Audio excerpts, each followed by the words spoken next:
2024. It's approximately 1 p.m.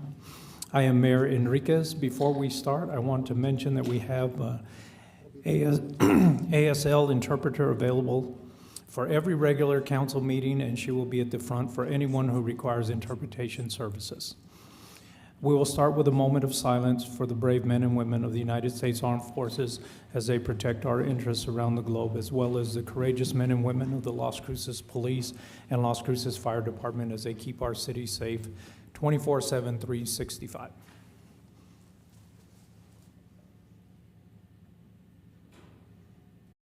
Councilor Karen, will you lead us in the Pledge of Allegiance? To the flag of the United States of America, and to the republic for which it stands, one nation, under God, indivisible, with liberty and justice for all.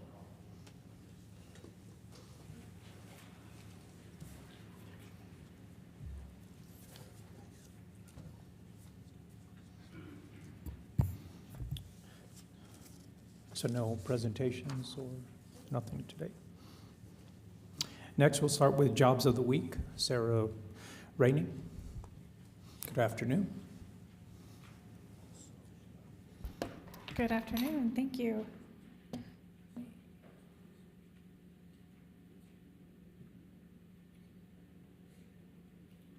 There we go. My name is Sarah Rainey. I am the one-stop coordinator for the Southwest region of the Workforce Connections. And, well, slowly coming up here. Hold on one second.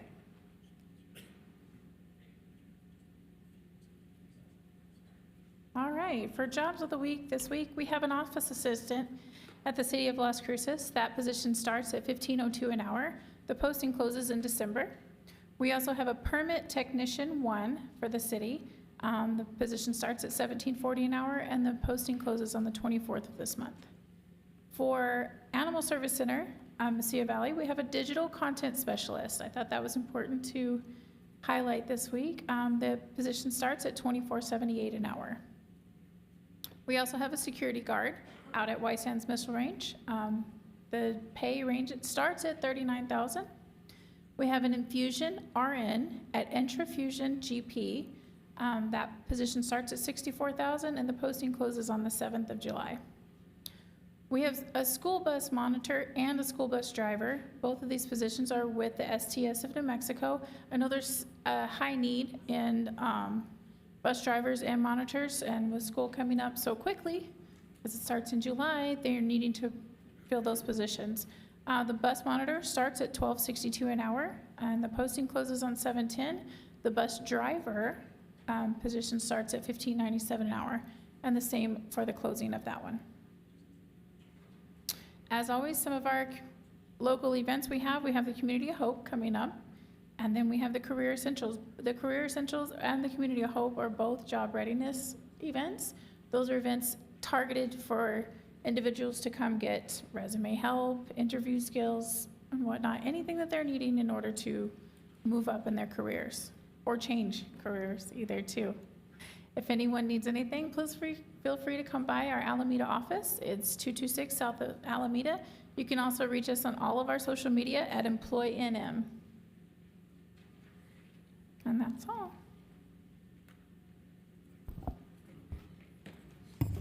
All right, thank you, Sarah. Next, we have Pets of the Week, Amy DeFelix.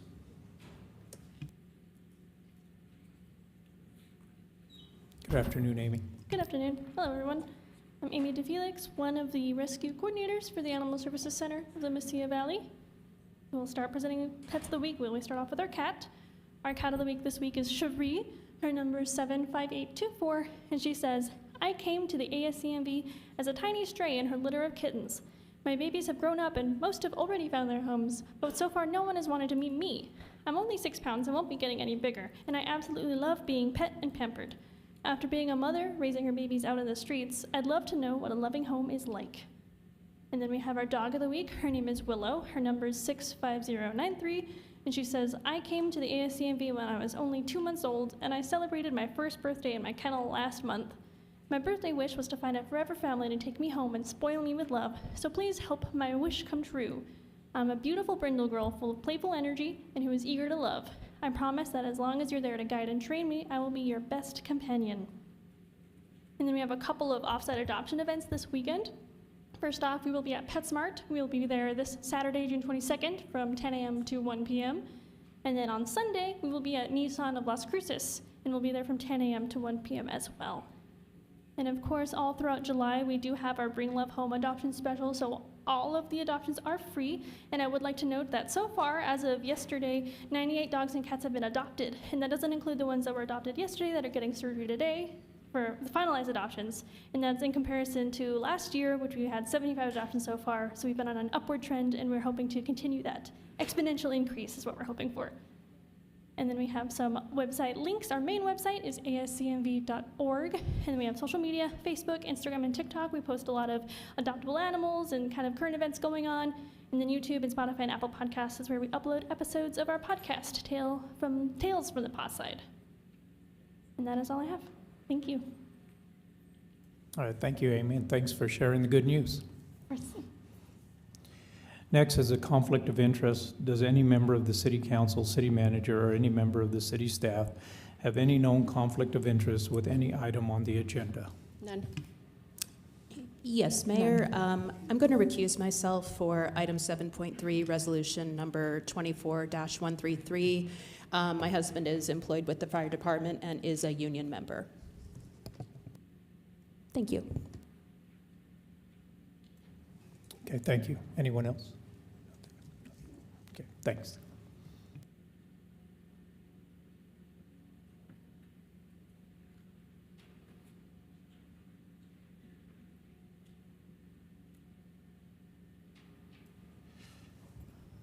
Next, we have public participation. We'll allow up to 3 minutes for anyone to speak on no pending litigation or items on the non-consent. But before I start, on my left-hand side, is there a Tim Jenkins? Is Tim Jenkins? Tim Jenkins, you had some photos? Yeah, if you want to come up first then. And you're in the first row too. So you know I don't have photos with me. I presented them. She's going to come up Okay. and pull them up.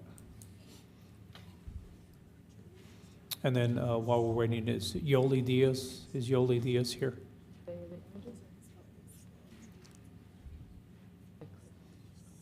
Okay.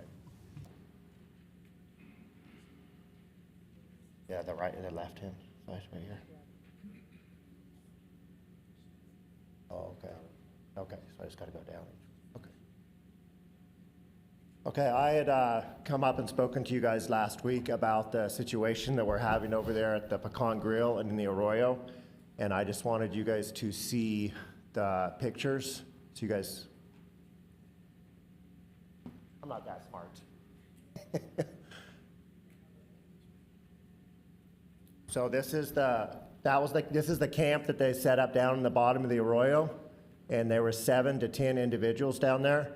And it took us about 2 weeks and about 10 calls to LCPD to actually get the situation resolved. But Mono came out and did a wonderful job and got everything cleaned up for us. And we really appreciate the support that you guys gave us. I know it was kind of frustrating. It took a little while, but I think slowly but surely we're getting there. I kind of called it an Airbnb camp because it was pretty intense.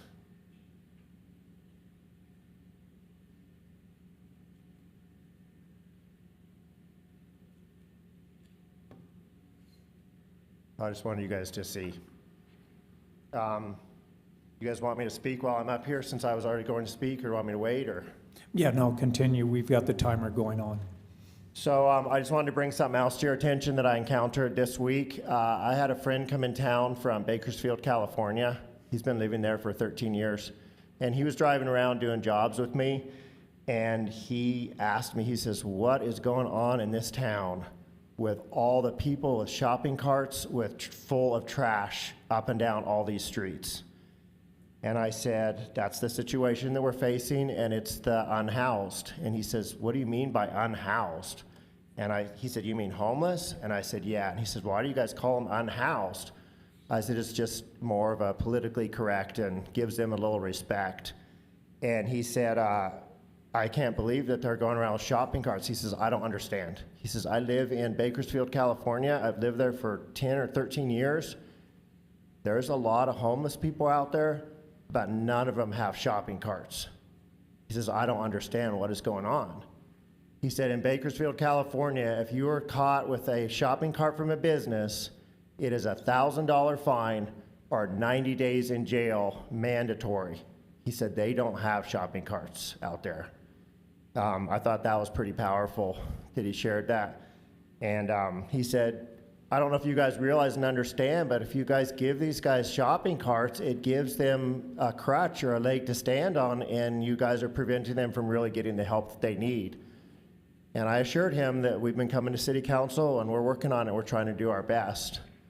Well, not only 3 hours later, we were coming down Loman in my work truck, which is a pretty big box van with a jetter on the back, on my way to Mesilla for an emergency with a full 600 gallons of water. And right there by the McDonald's, homeless came out with a shopping cart full of stuff, not at a crosswalk, not at a light, nowhere close to that, just in the middle of the street. And I had to slam on my brakes so hard that every single thing in my van ended in the front windshield and broke the windshield. Thank you very much. Okay, thank you. Anyone else on that second row? I said I wasn't going to talk, but it's good. It's all positive. Yeah, come on up. Write this down. It's all positive. My name is Donna Stryker, and I want to thank several council members. Mayor Pro Tem, I watched the work session. You were right on with Memorial. You did an excellent job. I really appreciated your research. Whatever you did to get your facts together, that was very impressive. I really liked it. You did a great job. Becky Graham, thank you. Cassie McClure, thank you. Ikani, he said I could call by his first name, and I'm being respectful, right, Ikani? You guys went on that ride, and I know Becky's gone twice. Thank you for going out into our community and seeing what's going on. I'm sure it was powerful. It looked really hot. I don't think I could ride that far, but thank you so much. I really, really, really appreciate that. Thank you very, very much. It was positive, I think. Thank you. Next row.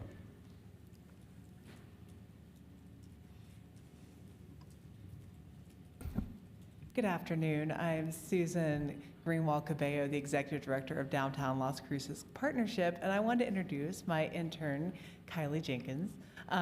We have been working together for the last week on economic development projects such as the Business Fair, making a comprehensive list of downtown businesses, and visiting our downtown businesses and just getting to know them. So she's part of the county program. She's done a fantastic job. She's 4th in her class. Guys, she's amazing. Thank you for supporting that project and allowing students like Kylie to have some real life work experience before they jettison out into the adult world. Speaking of Business Fair, I want to thank you guys for supporting that project, for sending out Selena and Blair and Cruz to come and talk about data analysis. So your economic development department talked about all your tools that you have, like Esri, to do a market analysis for our businesses. And it was probably the booth that I got the most positive feedback about. People just saying, I had no idea the city did that. That, especially businesses that are in highly competitive markets, like hair, like coffee, like restaurants. Getting that data is really makes a big impact on where they set their prices, where they put their store. Maybe the market is too saturated already and they need to find plan B.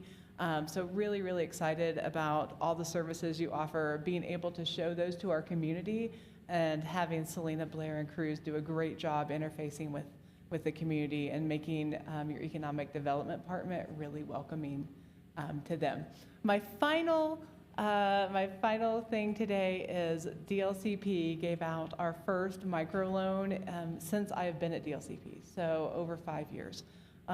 It's $5,000 to the Las Cruces Prep Kitchen, which is a great model. It's a place where businesses who do not have a commercial kitchen can come in and prepare food and to sell, like charcuterie boards. Just about all of our businesses downtown have had this issue of people having these small businesses. They can't afford a commercial kitchen, but they have a really great product to sell. So we're excited about that coming to downtown. We know that it's going to help a lot of our businesses and hopefully help them expand as well. So guys, through your support, we're able to do that as well. So I want to thank you for that and just let you know what's going on. Another beautiful day downtown. So thank you all. Thank you.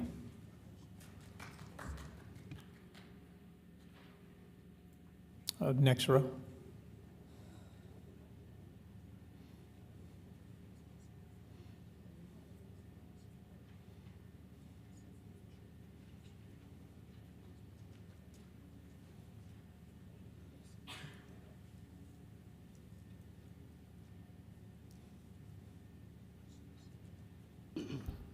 Good afternoon. My name's Dudley Moore.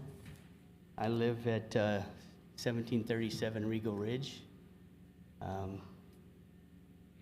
Our residence suddenly became famous about 6 weeks ago. It's May 6th, around 9:20 at night. We were interrupted from a quiet night with a series of booms, 15 or 20 seconds worth. Felt like an earthquake. When the dust settled, we had a 25 to 30 foot hole in our front yard, about that deep. Nobody was hurt, but both of our daily driving cars were in the hole. I immediately called the non-emergency number, and police and fire showed up within minutes. They kind of secured the area, and I appreciate Jason was there, Jason Smith. They turned off our utilities, gas, water, and electricity just for safety's sake, because it was at night. We couldn't really tell how deep the hole was. The next day, at the time it happened, I was wondering what caused this, and is it going to get worse? I mean, we're still kind of wondering that ourselves. The next day, the city spokesman was stating that to the public that we were going to be liable for the whole thing because it was all on our property. And if we would be liable for fixing any damage that might occur to the sidewalk or the street, trying to do a repair to it. So the city hired a geoengineer to determine what the cause and extent of the hole was. And he immediately took control of the area, so we couldn't change anything. We could hardly get our cars out. He didn't want us to move the dirt, put any water in there, which I understood. So we thought he was representing the city. We'll hear from the city promptly. Well, it took 2 weeks. We finally called up to see what's going on, how do we proceed. They said they would turn on our utilities within 48 hours, which they didn't do. They backtracked on that, and then they turned just the electricity on a week later. Meanwhile, my lawn is dying, my landscaping, my pool is green, and luckily for some of the neighbors, they let us use the water spigot outside their home, so we've been trying to keep that kind of stuff from being as bad as it could be. Now it's 6 weeks today, and still have a hole there. I asked myself, what did I do as a homeowner to cause this?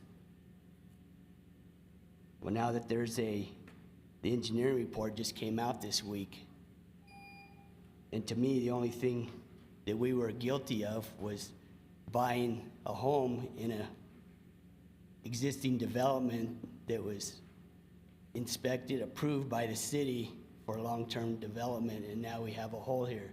The engineer described it being built on large arroyos and water repairs through the years on the street that leaked into the ground. So I want to know what the city's going to do to help us correct this problem, because it's taken, right.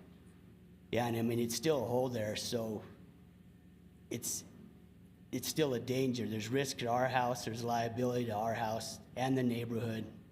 I mean, I thought as a taxpaying citizen that the city was in charge of health, wealth, and public safety. And so far, the only people I see going to my site is every day they go over there and look to see is the hole bigger. That's the only action they've taken. So Okay, Mr. Moore, I'm sorry, it is an unfortunate incident. This is public participation. We allow 3 minutes. Thank you for sharing. And I know the city manager, Public Works, Community Development is getting on that to assist you in any way we can, and we'll continue that effort. But thank you for coming up today. All right, thank you.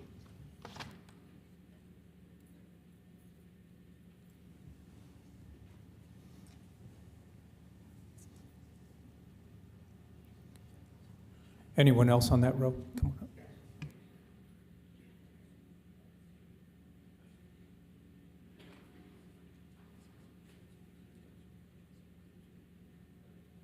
My name's Raymond Hickman. I live at 1731 Regal Ridge, next door to the Moores.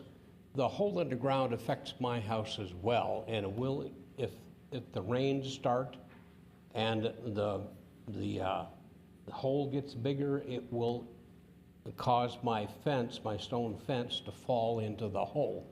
We're looking for some potential increased damage here if something isn't done before the start of the rains. Who knows when they're going to start again, but we're looking for help from the city, some leadership, because the city has resources that we do not as private citizens. This is a neighborhood problem. It's not just an individual problem with Mr. Moore's house or my house.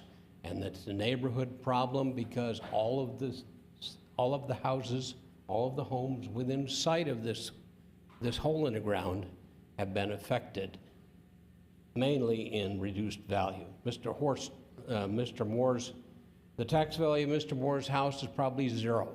The tax value of my house next to it is probably half of what it was before.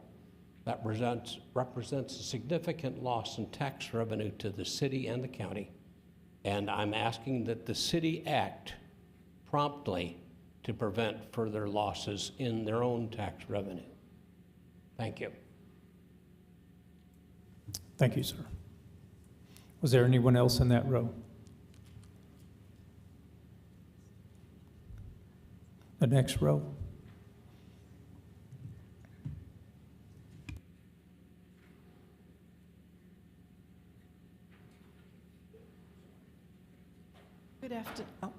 Good afternoon. Diane Starbuck for the record. First, I would like to thank Councilwoman Bencomo for your participation in last week's work session with the hospital. I think you did a great job, too. And also for Councilwoman McClure for nailing them with the Medicare rating. That was a good one. I hope you continue to ask questions, and if you get answers, can you make them publicly known? Because, yeah, those two stories didn't jive with what we saw. Now, speaking as animal advocate for change member, it's been months since a new animal ordinance has been discussed. And we've been told that it's being reviewed by someone or another. The mayor admitted that animal welfare was put on a back burner with everything the city has been through at that time. We have not pushed the issue ourselves out of respect for the community and the police department dealing with the tragic death of Officer Hernandez. But when is it going to be the animals' turn? Why is the ordinance a secret? Where is the transparency? Where is the accountability? Why won't the city work with any animal advocacy group? Why has the mayor ignored repeated requests for a meeting with animal advocates? We need all city councilors to advocate for the companion animals of Las Cruces and start asking questions. At the very least, we need a phased-in, fully funded, required spay and neuter ordinance with exemptions to curb the overpopulation of dogs and cats. The situation is so bad that a private rescue is transporting more than 50 animals at a time as far away as Connecticut with donations from the community. The rescues are overwhelmed, the fosters are exhausted. With the utmost respect, Mayor, the animal advocates of this community are tired of charring our butts on your back burner. Thank you.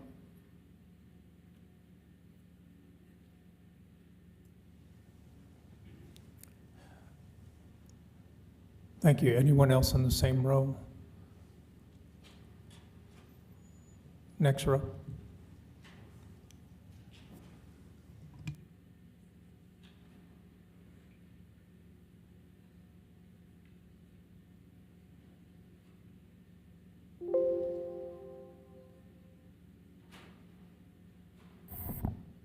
Mayor, Council, distinguished Chief, my name's Eddie Thomas.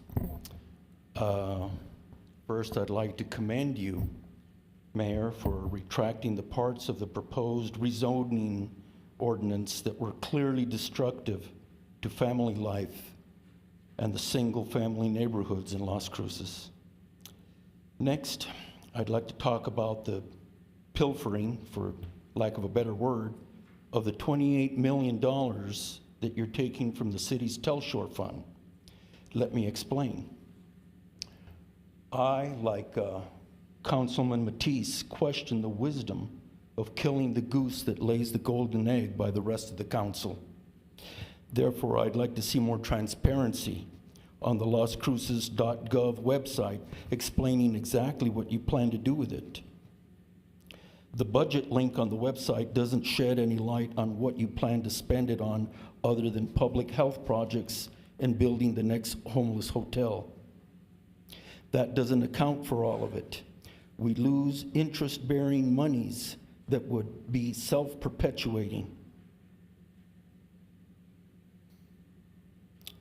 You just can't break the city's piggy bank without being held accountable. As the saying goes, the devil is in the details. My fear is that besides the details, the devil is in these very chambers. The next thing I want to speak about is the $10 million abortion clinic that's set to break ground at the corner of Loman and Sonoma Ranch. I realize that this is a state issue. I would just like to know what, if anything, our delegation that goes up north to speak at the Roundhouse said. Did they mention that we could use a mental health facility instead of an abortion clinic? How much does the city stand to profit from this? It's blood money. I find it totally disgusting and abhorrent that the city would profit from the dismemberment of innocent infants. Texas is just 30 miles down the road on I-10. Tell me that's not a coincidence. Guys can come smoke a joint while they wait for their girlfriend's procedure to get done. We're on the fast track and will be soon known as the abortion capital of the Southwest. We're already the cannabis capital. Why not go for both wonderful distinctions?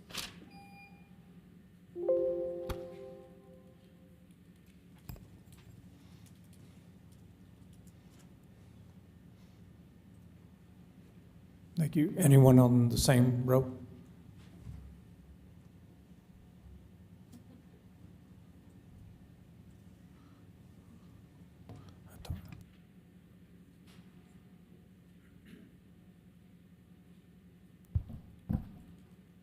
Hello, my name is Joaquin Munoz, and I'm speaking on behalf of the seizures at the borders for the cannabis industry.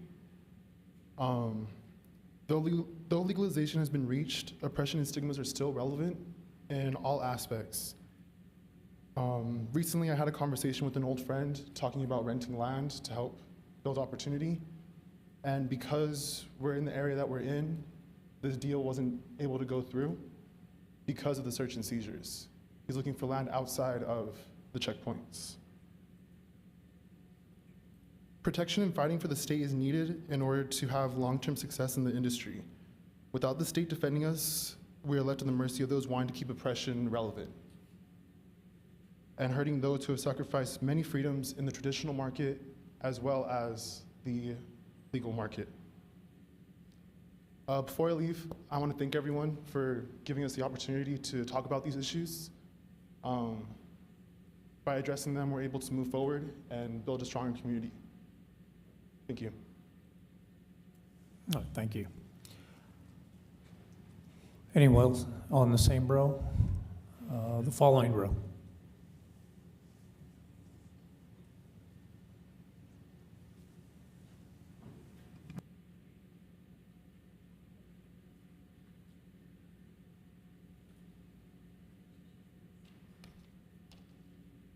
Good afternoon, Mayor and City Councilors. My name is V. Quevedo, resident of District 1 in Las Cruces.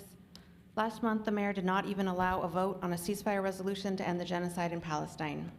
The resolution was based on Palestinian leadership across the country and resolutions that passed in Oakland, California, and Carrboro, North Carolina, with additional input from the staff here in Las Cruces. Over 100 cities have passed ceasefire resolutions. Resolution 24-114, May 6, 2024, a resolution calling for a permanent ceasefire in Palestine. The City Council is informed that, whereas the City of Las Cruces is dedicated to fostering a community that embraces diversity, values all life, and upholds the principles of equality and human rights. And we affirm that human beings deserve safety, dignity, freedom, and equal rights, regardless of religion, race, or nationality. And international humanitarian law recognizes the rights of all people. And cities across the United States, including San Francisco, Minneapolis, Seattle, St. Louis, Detroit, Atlanta, Akron, and Providence, have all passed resolutions calling for a ceasefire. And between October 6, 2023 and April 17, 2024, there have been over 34,000 Palestinians killed, including 13,000 children. And a ceasefire is critical to the release of Palestinian and Israeli hostages and building a foundation for lasting peace. And there needs to be an immediate end of all funding and weapons transfers to Israel. And we support the prompt provision of unlimited humanitarian assistance to both North and South Gaza, including supplying food, water, and medical supplies, which are indispensable for the survival of the civilian population. And we condemn the occupation of Palestine and the 17-year siege on Gaza. And we condemn any incidents of anti-Semitism, Islamophobia, ethnic cleansing, deliberate starvation, or collective punishment. And we support international law being upheld in the West Bank, and all parties must fully comply with their obligations under international law. And peaceful diplomacy and mutual understanding is the only way to achieve these permanent goals. And we strive that Israel and Palestine develop friendly relations based on respect for the principle of equal rights and self-determination of peoples, and take other appropriate measures to strengthen universal peace. And the City of Las Cruces asks that the New Mexico congressional delegation and President Biden facilitate an immediate permanent ceasefire in Gaza and the West Bank, and restore United Nations Relief and Works Agency funding, and ensure Israel allows unlimited humanitarian aid to enter both North and South Gaza, and uphold international law in the West Bank, ending all settler terror on Palestinians, and an end to all funding and weapons transfers to Israel. Now, therefore, be it resolved by the governing body of the City of Las Cruces that the City Council affirms its support for a permanent ceasefire of the genocide in Palestine, and that City Council asks staff to send copies of this resolution to the President of the United States, Vice President Harris, Secretary Blinken, Senator Lujan, Senator Heinrich, and Representative Vasquez. Thank you.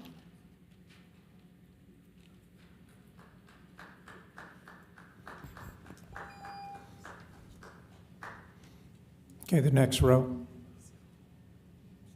Hello, my name is Lucas Hernan. I'm a resident of District 2 here in Las Cruces. Last month, I came to City Hall to cover the scheduled vote on the resolution before this body calling for a ceasefire in Gaza, restoration of UN funding and humanitarian aid access, ending attacks on Palestinians by colonizers in the West Bank, and ending funding and weapons transfers to Israel by our federal government. Because I was here for work, I had not planned on speaking that day, but being here now, let me say that I unequivocally support that measure. I stand with the people of Palestine on the sole idea that they have the right to exist, a right to have a home.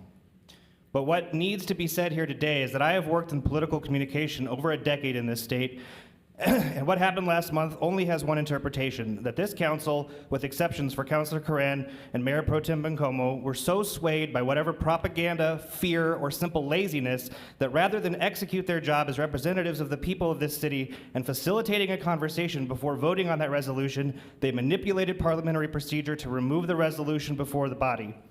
I make a living out of calling out elected officials across the state for impeding the progress of everyday New Mexicans. And while I may not be here for work today, it would violate my own core principles to not call out this extreme miscarriage of so-called democracy. While it seems fairly clear how the body might have voted on that resolution itself, at least we would have known where you stood when it comes to supporting the basic human rights of an entire people. But as it stands now, I and anyone watching can only assume that your stance is acquiescence, that you are fine with 40,000 dead human beings as long as you don't have to suffer the potential angry emails or mean Facebook comments that might follow should you have stood in support. When I say end the genocide in Gaza, I am just another voice in the statistical majority of Americans. However, what you said, or maybe more specifically didn't say, as a collective body rings out much louder into the broader narrative. I am not a religious person, but I was raised in the Christian faith. In Revelation chapter 13, the writer counsels the church, I know your deeds, that you are neither cold nor hot. I wish you were either one or the other. Because you are lukewarm, I am about to spit you out of my mouth.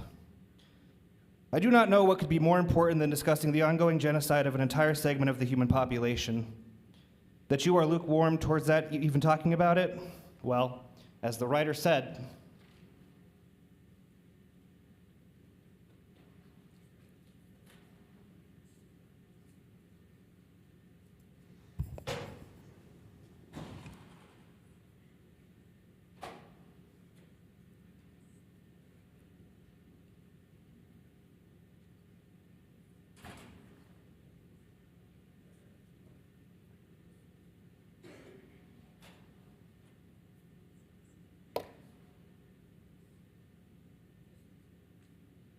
Can I start? Go ahead. Good afternoon, Mr. Mayor, City Council. I am appalled by these comments that these pro-Palestinian people are making, Tony Chavez.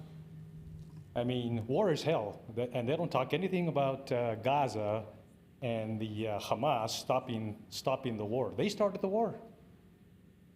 And they don't distinguish between the casualties that the Hamas uses in regards to their numbers. They don't distinguish between combatants and civilians. So you guys did a great job. I appreciate what you guys did, and I hope this resolution doesn't come up. Thank you.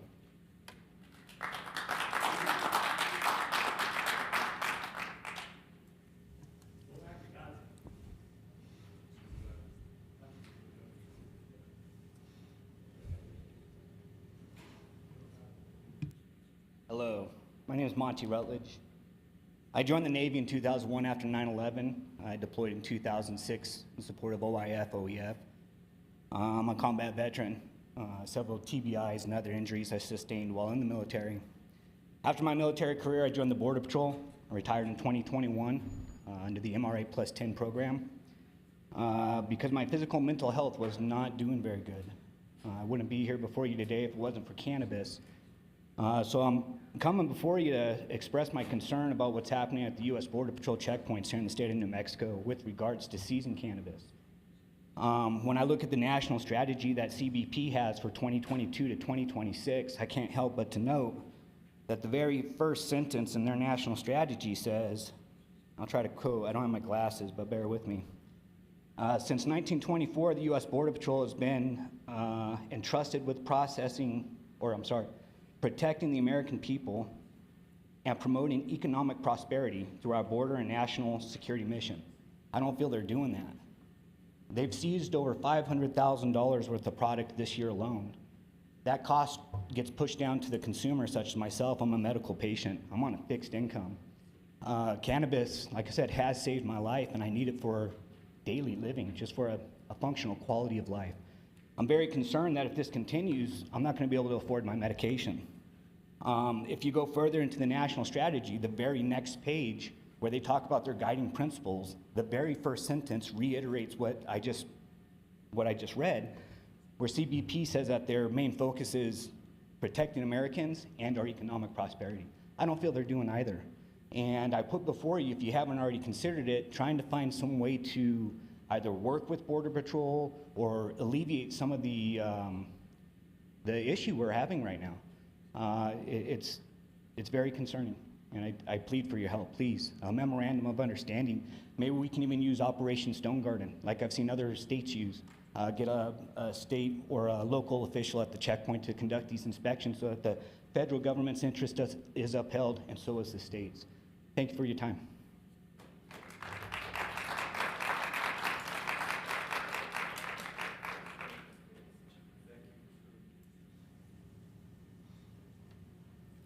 Is there anyone still on the left side?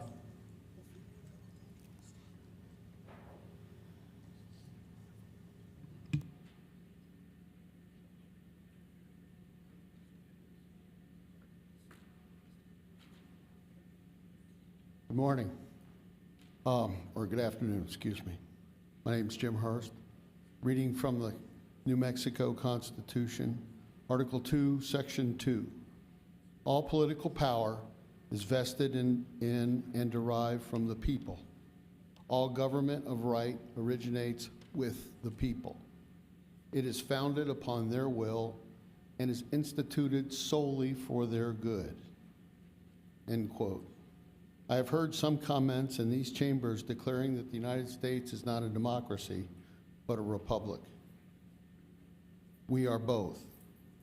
We are a democratic republic.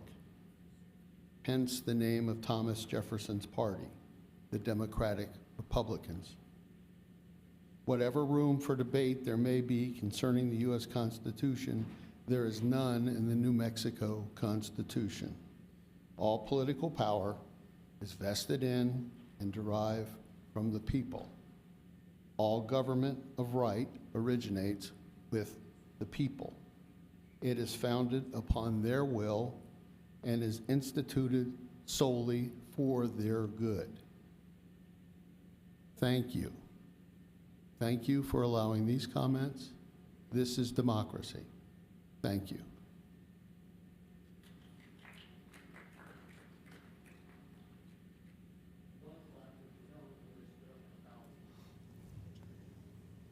Is there anyone else on the left side? Okay, now moving to the right side. Yeah, Yoli.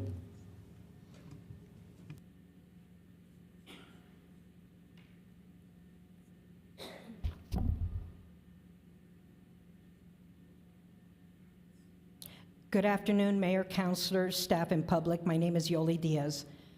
I want all of you to think of the brave and courageous patients who told their story to Gretchen Morganson, senior investigative reporter of NBC Universal Investigative Team, New York City. I thank the NBC team for their excellent reporting and bringing this to the national forefront. CEO John Harris chose not to be interviewed. Although John Harris and Memorial C-Suite, who presented to you, seem to have no concern for the cancer patients who told their story to NBC, I want to sincerely ask you, how would you feel if this had happened to your wife or husband, your mother or father, your daughter or son, your granddaughter or grandson, your loved one or yourself? Would you be accepting to this denial or delay of needed and life-saving hospital health care? There are two things I want everyone to remember. One, there is a lease between Doña Ana County, City of Las Cruces, and Memorial Medical Center, a legal binding contract with contractual obligations. Two, there is the New Mexico statute, the law of New Mexico of indigent hospital, and I'll repeat, hospital and health care, that binds each county with the responsibility falling on the Board of County Commissioners. Doña Ana County is probably the only county in New Mexico that has a lease between joint local governments and a private for-profit major U.S. hospital chain owned by a private equity group with very high charge-to-cost ratios of 670% and a national report with 2018 data ranking Memorial Medical Center as the 8th most expensive hospital in New Mexico to receive hospital care. Yes, in this disenfranchised area. Two things, the law is the law and the lease is the lease. Both, but separate legal commitments. The 2004 policy mentioned in the lease between Doña Ana County, City of Las Cruces states, quote, Eichert Cancer Center, Memorial Medical Center, Cancer Center, and Home Health, since these business units are included in the whole of MMC, the same expanded care services / community benefit program guidelines will apply to the hospital. CEO John Harris states that Memorial Medical Center does not deny or delay health care. They deliver care to all our neighbors, regardless of their ability to pay, and that he works in close partnership with the city and county. I have many questions that you should more importantly have. I'll do as many as I can. One, why in July or August 2023, MMC did not provide patient access to the disabled patient diagnosed with breast cancer in the CHAP that I reported to our county and city, even after Jamie Michael, Doña Ana County HHS Director, stated she was meeting with Memorial Medical Center to review possible options. Memorial Medical Center covered cancer treatment through the Expanded Care Services Community Benefit Program stated in the lease agreement when the hospital was leased in 2004 and when it was updated in 2010, the policy. Why is it excluded, questionably, I will add, in some documents in 2015 and 2016? 3, my Doña Ana County records request from October 2022 provided me a Memorial Medical Center 2016 policy. Why does this not match a recently provided 2016 policy to include a 2015 policy where it states, services not covered, and I'm going to repeat, services not covered under the CHAP program, outpatient oncology and chemo services, outpatient dialysis. So I'm going to have to skip a lot, and I'm going to say, very most importantly, why did Doña Ana County not take action until June 11th, 2024 to cover this life-saving treatment effective July 1, 2024 after the NBC report, national report, and why was action not taken to cover cancer treatment in years 2015, 2016, 2021, or 2023?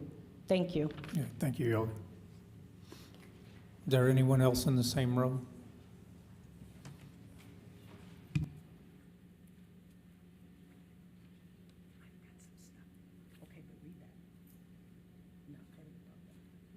Good afternoon, Mr. Mayor, City Council members, staff.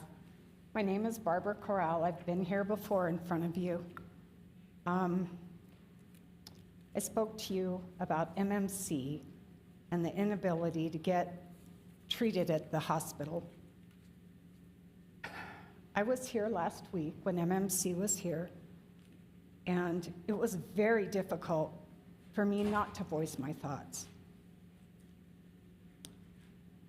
It was interesting to me that first I got very angry because I was basically told, without mentioning my name, that I was a liar.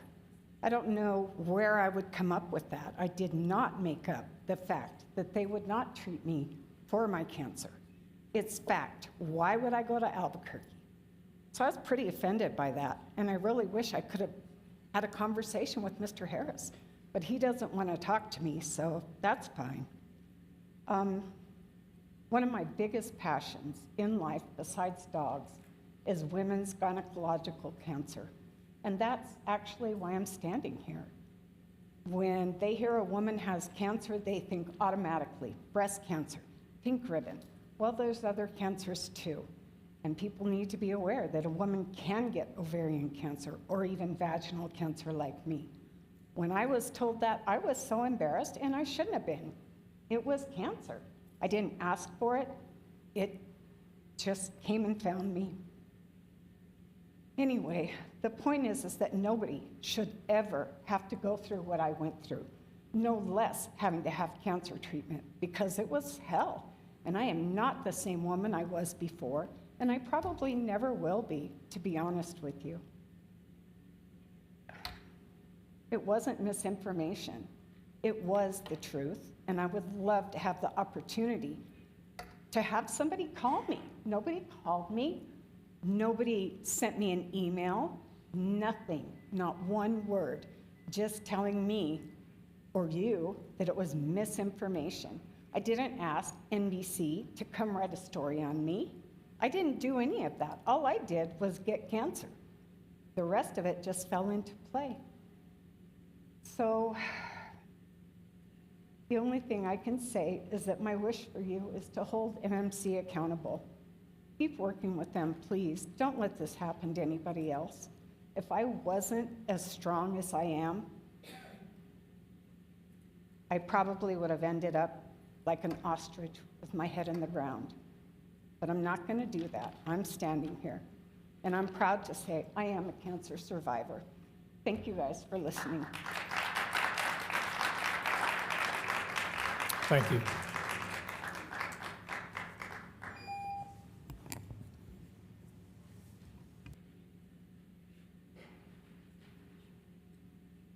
Hi, my name is Kelly Coynes. I'm the general manager for Higher Cultures here in Las Cruces. I thought the best thing to do is just kind of explain a day of the life trying to go through Border Patrol, as that seems like that would be the best education.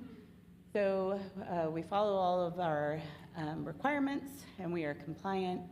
And obviously in Las Cruces, in any direction, pretty much you have to go through Border Patrol. And so we transport compliantly, and it is just very intimidating. And there's dogs, and there's a lot of questions. I personally have not experienced too much hardship going through Border Patrol. I have a feeling a lot of that is because of how I look and the car that I'm driving. And so I just want you to know that we are all giving back to our community, not only obviously through our taxes, but through employing people that work here in Las Cruces. And we're doing our best to participate in community events and try to be great businesses. And it is just something we're really asking for your help. I get it, it's federal, you're very limited in what you can do, but it is very scary, and it's very scary for people who are younger and are transporting products to stores throughout the state. I just got back from Clovis. You can imagine, we're transporting through, just like Coke, Pepsi, anybody else in distribution. So we hope that you can take a look at just what we're going through, because it is very scary. It is the same feeling as if you were doing something illegally and trying to take something into Canada or anywhere else. That is the fear that you go through when you go through these Border Patrol checkpoints. And they've made it perfectly clear that they will not uphold our agreements that are through the state. So I appreciate your time. We're happy to be here. We're happy to be part of this community. Thank you.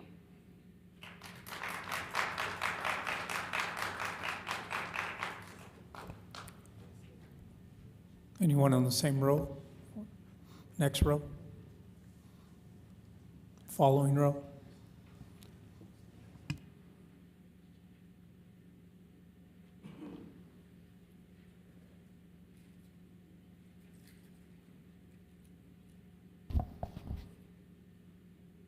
Hello, I've never really done this before, so pardon me. My name's Ori. Hello to all of you. I work in the industry of cannabis. These seizures that are happening at the border, it really comes down to the people, in the industry, and as Mr. Monty said, everybody that has those medical cards, it affects those. And me personally,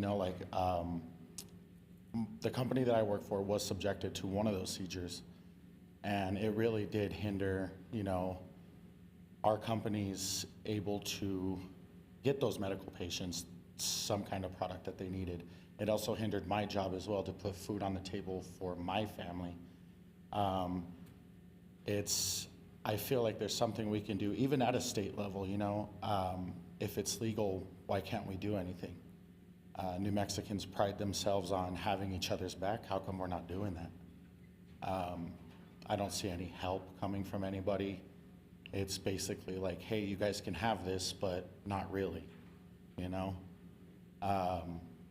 I feel it, in a whole, it really just affects the state's economy. If you're gonna let us do it, let us do it. None of us are, I'm not a criminal. Nobody I work with is a criminal. Why are we being treated like ones, That's all. Thank you.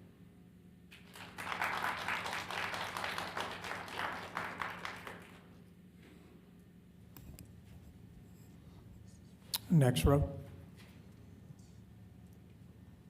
Following row. Yeah.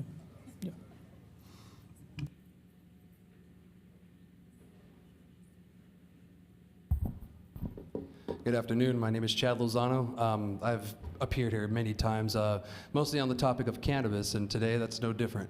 I want to start out with 20% and soon to be 21%. That's the total tax that we get in New Mexico for the cannabis that we sell.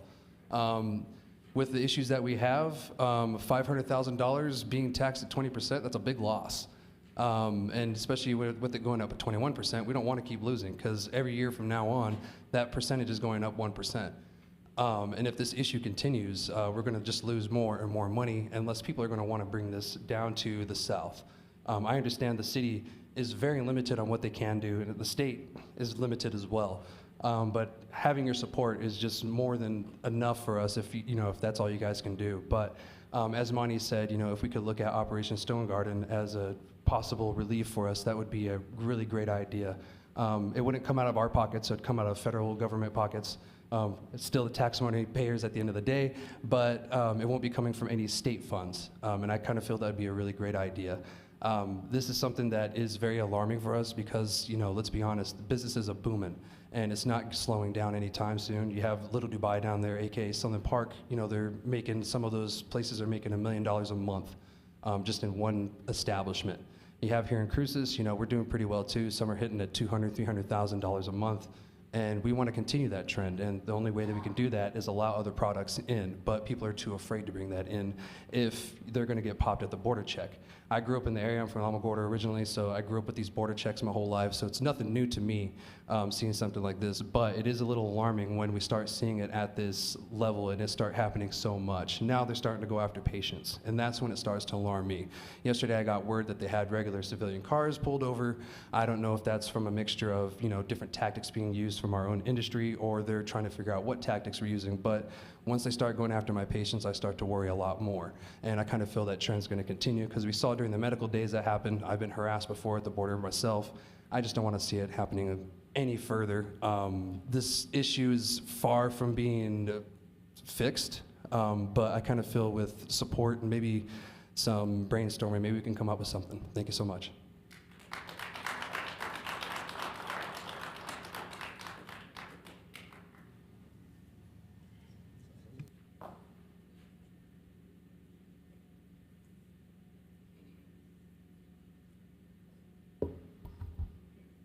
Good afternoon, Mayor and City Council. My name is Nicole Jordan, and I am approaching 5 years in the cannabis industry now. I started when it was medical, and I have been able to see the transition in the legalization of cannabis.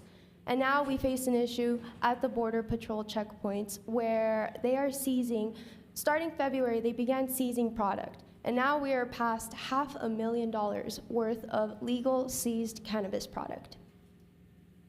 Checkpoints are to stop the illegal flow of drugs, but New Mexico has adopted a medical program, and now cannabis is also legal. So why is the government interceding with our state rights and commerce? It interferes with our rights to provide medicine, such as it was mentioned earlier, and it interferes with the process of transportation. There is fear that is being built in the industry, and now we feel that we cannot go and transport our product, even if it's completely legal, even if we have the proper documentation and we're following all the rules. We still hear every week different companies being detained, owners being traumatized for hours, all for their product to be taken. So we are here to ask for help and representation for the southern part of the state. We already are so repressed in certain areas within our industry, and I would hate to be also repressed within our state. Thank you.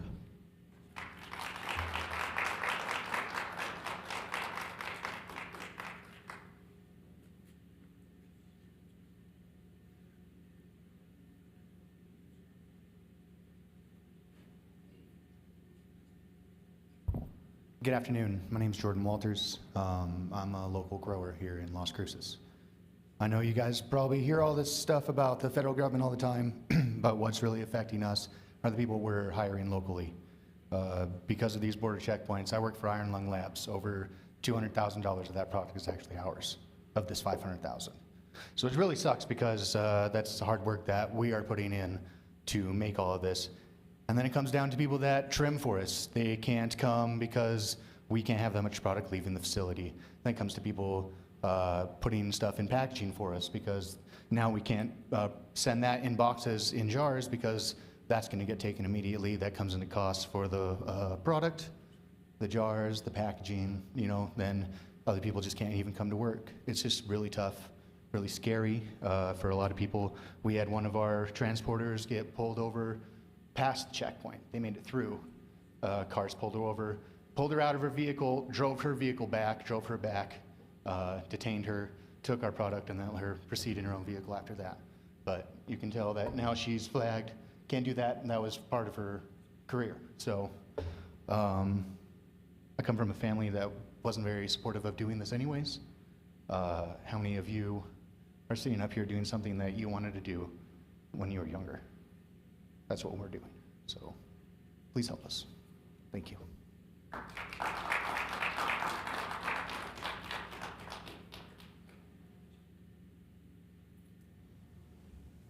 Anyone else on the right side? Anyone coming up?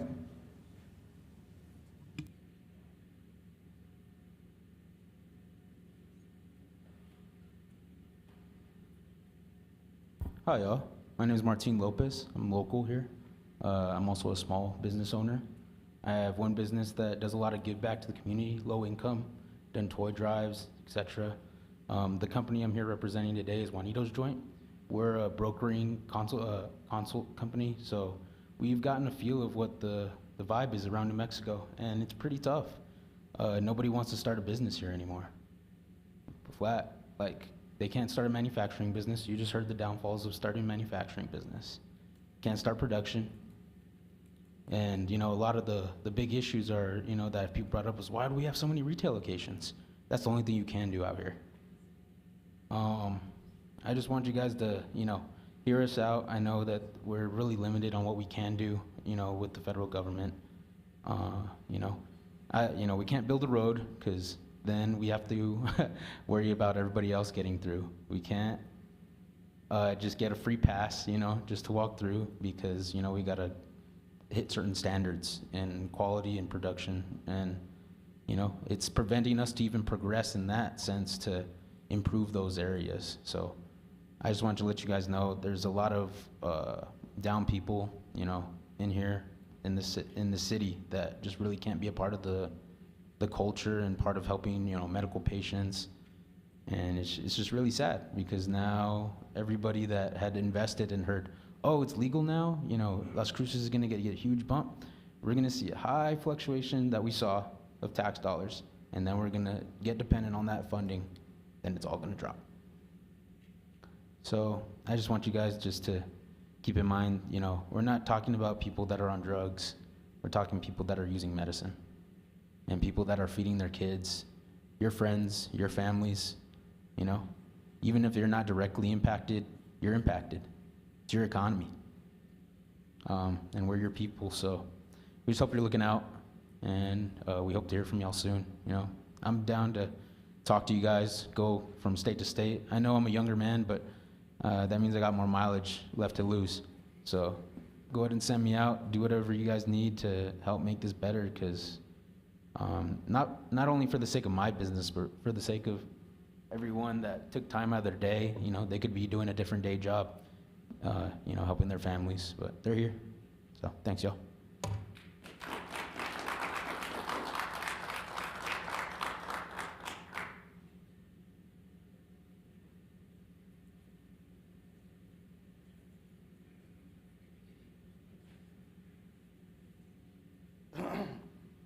How's everyone doing today? This is new to me coming up and speaking like so, but I'll get to the point. Everyone's focusing on the transportation and whatnot, and I agree with that. Just state your name. Oh, I'm sorry about that. Like I said, I'm new. My name is Josh. Public speaking, I guess, or what's the proper introduction? Okay. Also, y'all forgive me for my ignorance. I could have been a product of a negative statistic around New Mexico. I'm born and raised in Las Cruces, New Mexico, where my mom and everyone has roots. And so these licenses that came up actually give people like me a breath of life, because I'm not the smartest person. I can't do most of anything, but that's just me being honest. And with that being said, when the chance arose and then these problems start coming up, I'm a mom and pop's business, so this could be like the death of my business and hurt my family and friends. And with that being said, like, I understand limitations, I've been hearing that, but this is the first step, and I believe you guys are interested in hearing, otherwise we wouldn't be here. And so we appreciate the time, I know I do especially, and you're just changing my life for the better, so I hope that this dictates a lot, and not take it to the negative way, because it can lead to the black market, as we're all afraid of and trying to get rid of. And we can't do that if we're shooting ourselves in the foot. I think it's just a little backwards on that, but like I said, conversation for another time. I appreciate you guys are hearing me out. Like I said, I don't want to see this city go have a bad reputation. I, for once, have something passionate to fight for. And with that being said, I think we should show out for New Mexico and show other people we can do. So thank you guys for whatever you can do and the help you can bring. Thank you.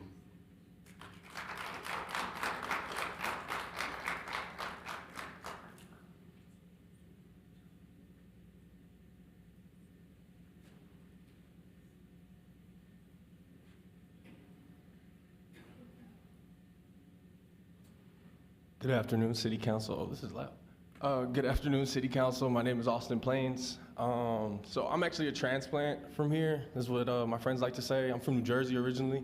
So, you know, a lot of people when I came here, I'll be honest, they complained about New Mexico a lot. And when I came here and I found the cannabis community, this is like one of the only communities that really loves New Mexico. Tell me about green chili, show me the mountains, you know, show me all these different things that it has to offer. But it all started from the cannabis community. You know, that's the thing that brings so many different people together. And at the end of the day, this is medicine, and I know this is not really something that you guys have utmost control about. But like Chad and Nicole and everybody else that came up said, you know, your support, undying support, is more important than most, and it goes a long way. So anything that you guys can do to contribute to our mission and our fight, we do appreciate. So thank you.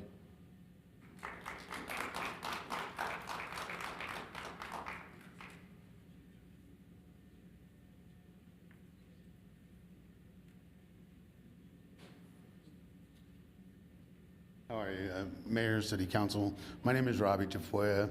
I know a few of you on the board right now. We have desert flower growers here in Las Cruces. We've started way back when medical first started. We were working with the patients early on, over 10 years ago. And when the recreational came in, it seemed like it's going to be a pretty good idea. The city definitely flourished with a lot of new businesses, but as you can tell, a lot of them are already starting to close down. And the reason for that is because we have way too much competition, and it's not from right here, it's coming from up north. Can you imagine if we had to tell everybody, you can't have hatch chili anymore from down in our area? But you can bring it from Albuquerque down here, but you can't have ours. What would that do to our economy? And that's what's happening right now. We opened up a new product, and people like it. I'm one of the growers that we grow specific types of cannabis for different ailments for the patients. Whether it be for being anxious, being tired, whatever it may be, we try to find the best alternative for it. We have a clean product, and we're working with a lot of people. We have a lot of growers here, and I think that's our biggest problem now, is we have so much product here, we can't get it out. It's forced all of the people that are producers and manufacturers like myself to have to dumb our product down so cheap that we're literally giving it away on pennies on the dollar just to try to stay to compete with a lot of the bigger manufacturers that are here. You guys opened this up, and so we definitely need your help to be able to get up north. 70% of my business, I said this over and over, is on the other side of the border. On the other side of the border checkpoint anyway. And for us, that's hard. I have to run it 3 times a week or 2 times, or I can't tell you exactly how much, but I have to take it. I have no choice, and it leaves me no choice. It's because I have to provide for my family. This is my business. This is what I did for my retirement, is I wanted to start something that was gonna be for my family. A lot of the people in this industry have either used our product or worked with people that we work with. We support all the small farmers. That's why we call desert flower growers, is because we bring all the local farmers together. We use their products, we produce the best stuff, and give it out to the public that we know is safe. So with your guys' help, it would really be a push. We call this Devil's Triangle. We can't get out any other way without going through a border checkpoint. And so we need your help. Something needs to be done. Again, I think of this as like Hatch chili. You're keeping it from the rest of New Mexico. So I don't know how fair that is, but I definitely like to see my product be able to move and not be in fear of going to jail. Thank you.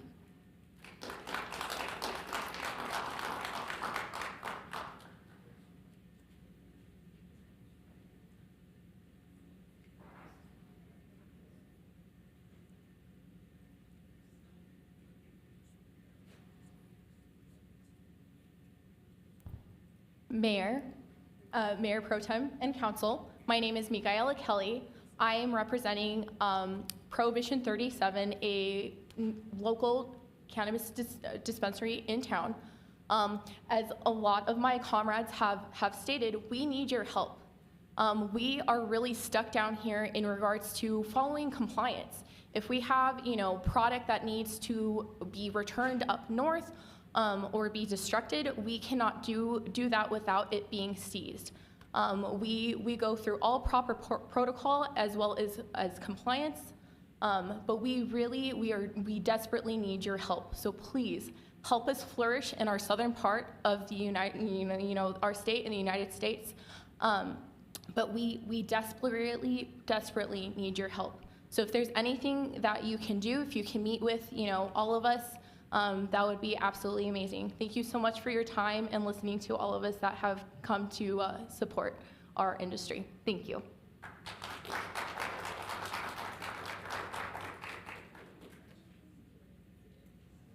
Okay, thank you. Anyone else on the right side? Okay, this concludes our public participation. I want to thank our city staff, Katrina Cordonez, for helping and ushering as they come down to speak. Thank you. Next is the acceptance of the agenda. Move to approve, Graham. Second, Corin. This is on the motion to accept the agenda as presented. Councilor McClure? Yes. Councilor Matisse? Yes. Councilor Graham? Yes. Councilor Coran? Yes. Councilor Flores? Yes. Councilor Bencomo? Yes. Mayor? Yes.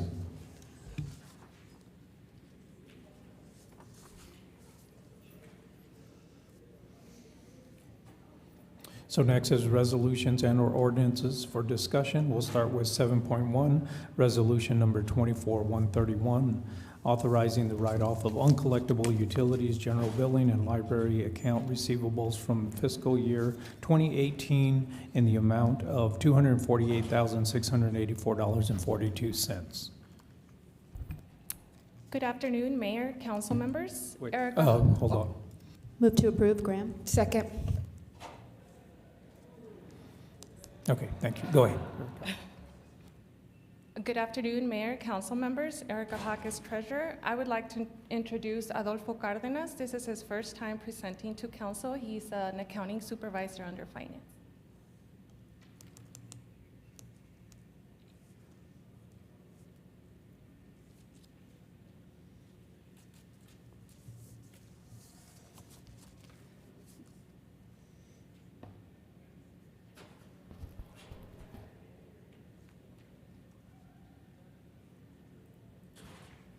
Good afternoon, Mayor, City Council, and City staff. My name is Adolfo Cardenas. I'm accounting supervisor in the Treasury section in Finance. Today, I'm presenting to you a resolution to discuss the accounts receivable write-offs. Let's look at some of the background. The New Mexico statute gives City Council authority to write off receivables If the receivables have been uncollectible for more than 4 years, then we can write off those. Write-offs does not affect revenues or expenses. What that means is that we're just doing this for cleaning purposes, for accounting best practices. And debt is not extinguished. That means that even if we write off those accounts, it doesn't mean that we cannot collect. We can still collect for those accounts. These are the departments that have some write-offs. Utilities, it's 192,814. General billing, 17,254. And library is 38,616.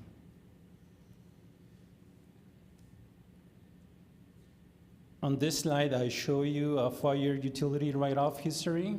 I highlighted in yellow the first row, which is you can see the amount, 192,814.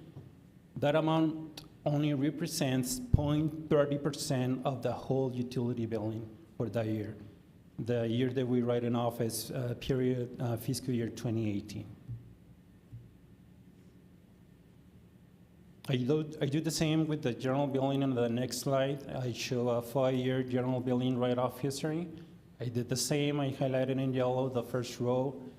It's the 17,254, and that amount only represents 0.09% of the whole general billing. And again, we're doing the same year as utilities as fiscal year 2018.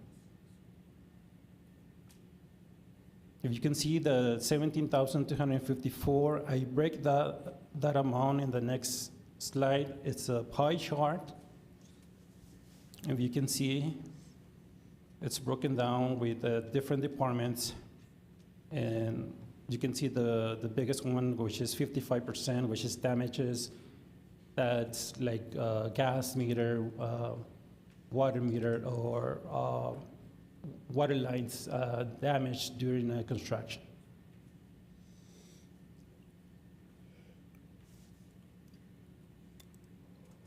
The next one is the library write-offs. You can see the first row, it's 270 patrons. They owe less than $50. The sum of those charges is $7,491. And if you can go down to the last row, it's 17 patrons owe between $201 and $500. The sum of those charges is $4,568. The total number of patrons is 545, and the total sum of all charges is 38,616. Before you are your council options, and I stand available for questions.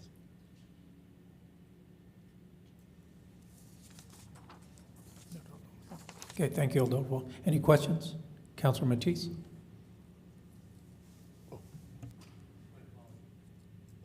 Councilor Flores? Thank you, Mr. Mayor, and thank you for your presentation. So the write-offs still allowed to recover the debt. And how successful has the city been? I'm just wondering, do you have a history as to how much money is recovered? Is there a certain percentage? Do you pursue it avidly, or how does it work out? Thank you. Mayor, Councilor Flores, I do not have that information with me right now, but I can get it. As soon as I get it, I can send it to the city manager, and so that way every councilor can obtain it.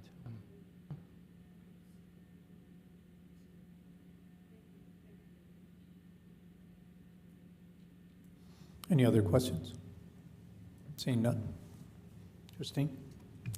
This is on the motion to approve Resolution 24-131. Councilor McClure? Yes. Councilor Matisse? Yes. Councilor Graham? Yes. Councilor Cran? Yes. Councilor Flores? Yes. Councilor Bencomo? Yes. Mayor? Yes. Next is 7.2, resolution number 24-132, resolution authorizing the Las Cruces Fire Department to donate a Hoy's multi-station weight machine with an estimated value of $500 for use by the Columbus Fire and EMS Department in Columbus, New Mexico. Move to approve, Graham. Second, Corin. Okay, go ahead, Chief Smith. Good afternoon, Council. Fire Chief Jason Smith. They're presenting to you today the Resolution 24-132. So we're following guidance from DFA as well as our Finance Department on the process for donating this equipment. You see here in the picture is our hoist multi-station from one of our weight rooms. It was received from the Assistance to Firefighter grant, AFG. It's a grant through FEMA. We received that. The original cost was just over $7,800 for the machine.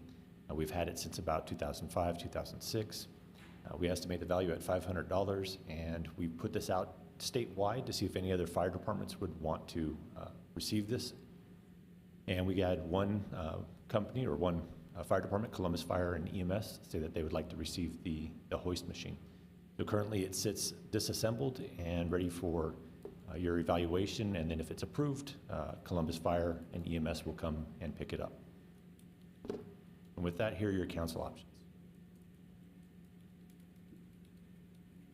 Thank you, Chief. Any questions? No? Christine? This is on the motion to approve Resolution 24-132. Counselor McClure? Yes. Counselor Matisse? Yes. Counselor Graham? Yes. Counselor Coran? Yes.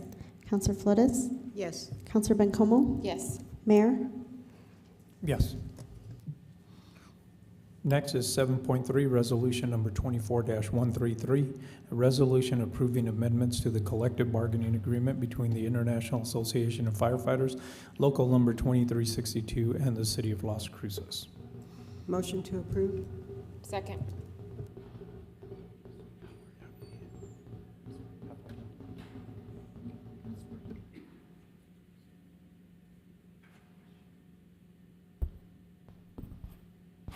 Good afternoon, Mayor, Council.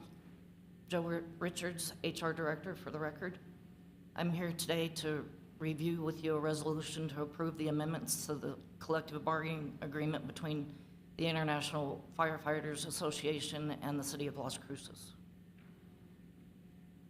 First of all, I'd like to recognize the teams that dedicated their time to these negotiations.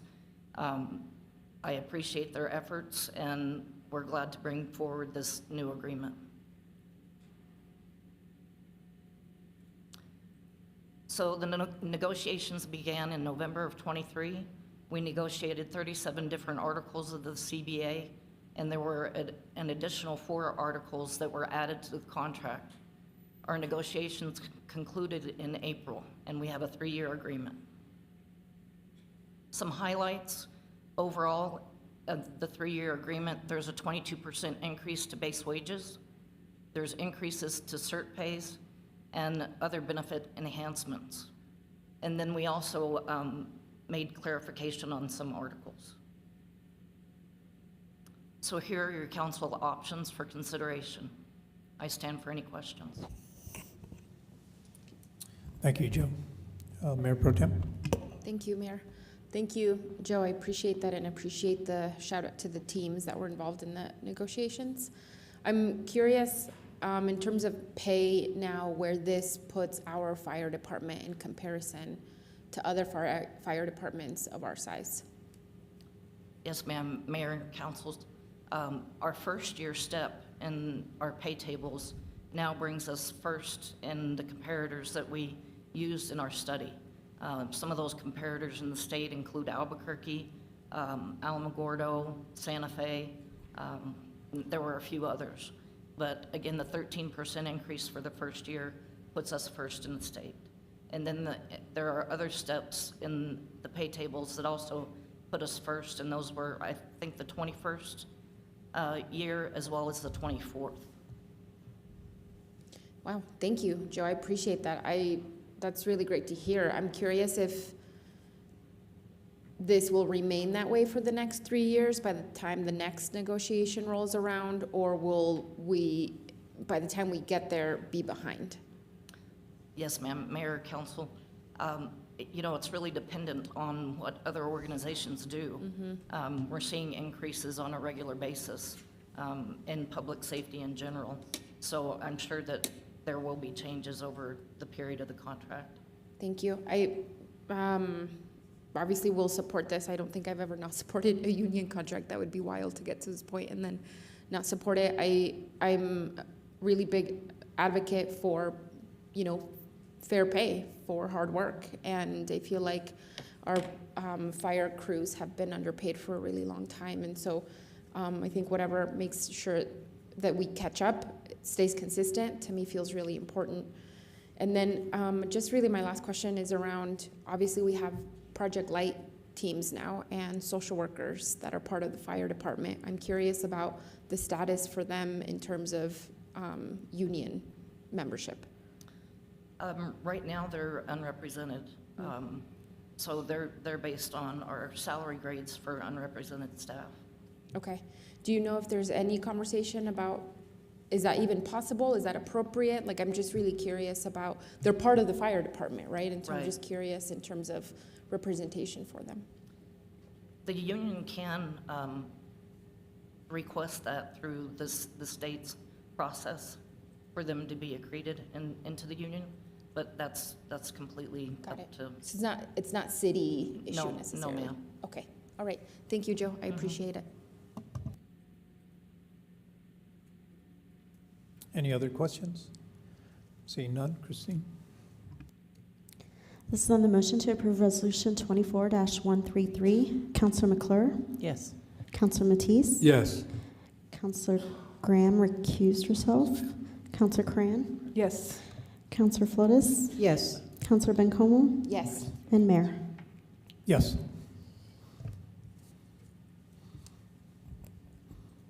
Okay, thank you, Joe. Mayor and council, if I could recognize Christopher Johnson. He's the union president. I'm told he's here in the back as well, so. Yeah, Joe, I was going to ask Chris if he wants to come up and say a few words.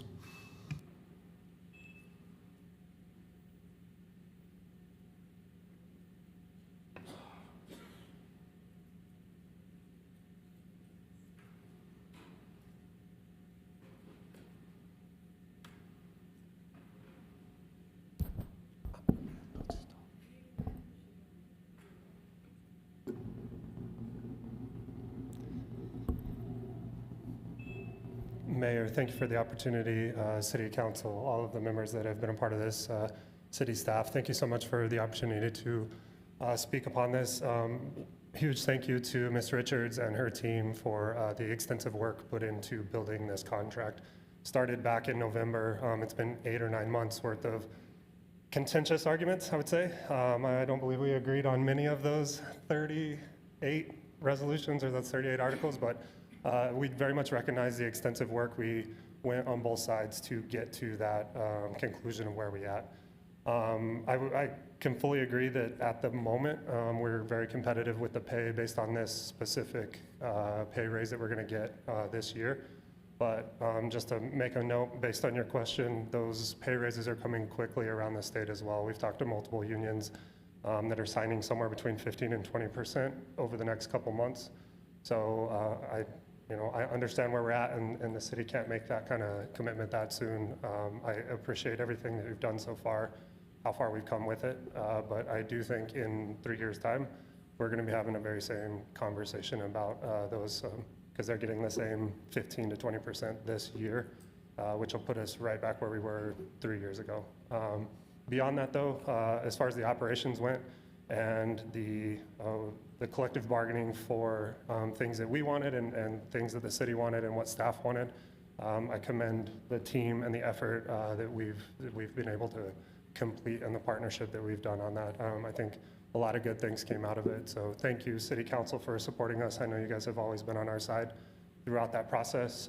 Mayor, obviously you were huge support for us for years as the chief. And Jason's been, Chief Smith has been behind us 100% of the way. So I can't thank them enough for the work that they've put in for all of that. So thank you very much. All right, thank you. Congratulations. Thank you.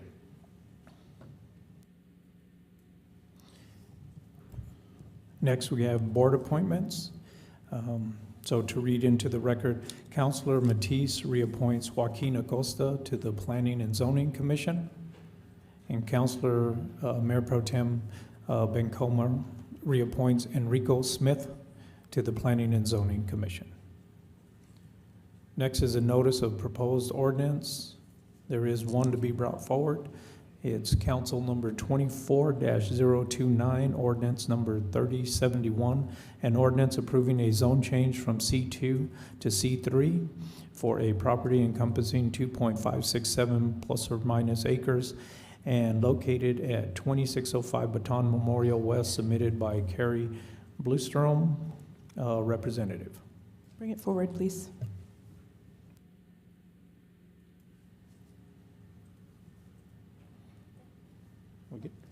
Nope. Next is the city council member board reports and comments. I'll start with Councilor McClure. Thank you, Mayor. Just a quick thank you to Community Development for getting information for the zoning. To me, sort of the red line changes where you've incorporated public input. I appreciate that. And my thanks to David Weir, and that if people are interested in that, to ask for it then too. Thank you.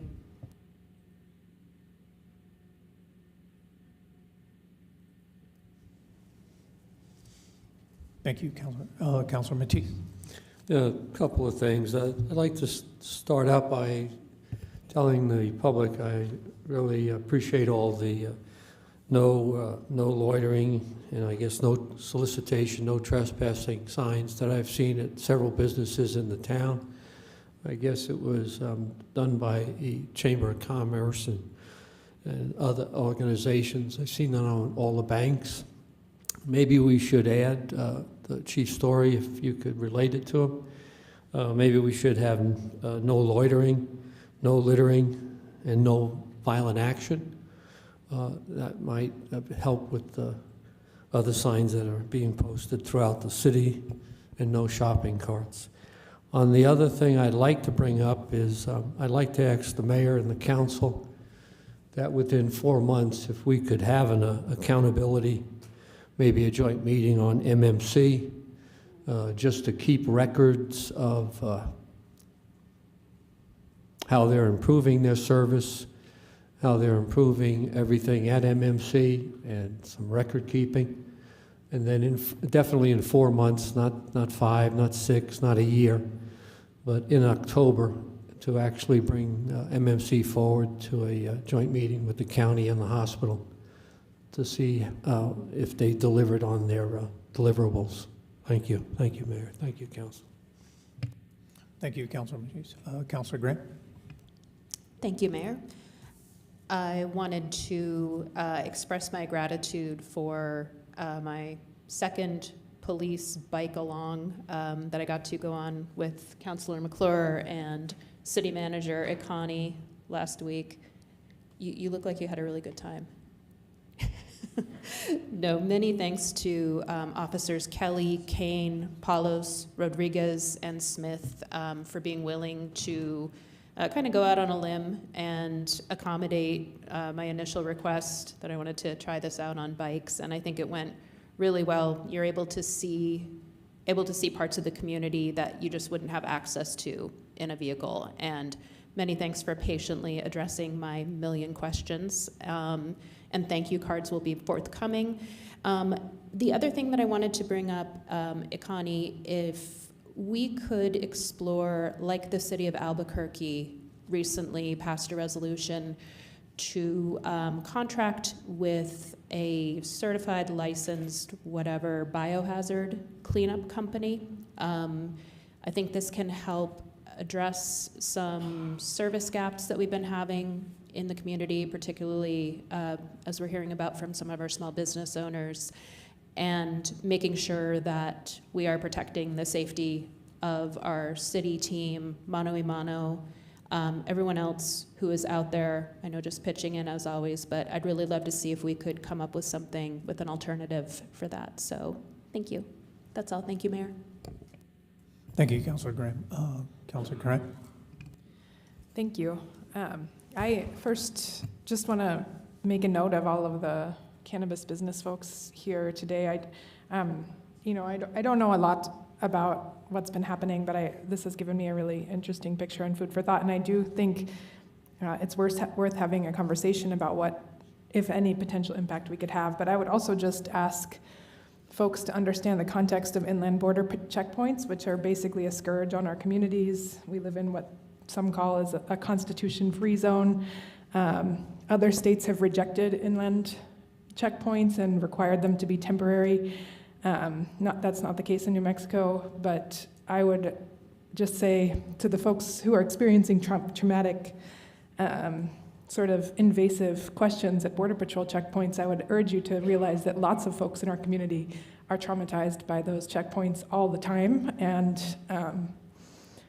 it's deeply problematic, and certainly when my family comes to visit from places that aren't in border communities, they're shocked also that we would submit to such an extraordinary violation of what is fundamentally a constitutional right. So I just wanted to speak to the general idea that those Border Patrol checkpoints are deeply troubling and that folks have been being traumatized by them for a long time. That doesn't make the new traumas okay, but just to acknowledge that that exists in our community and has existed for a long time.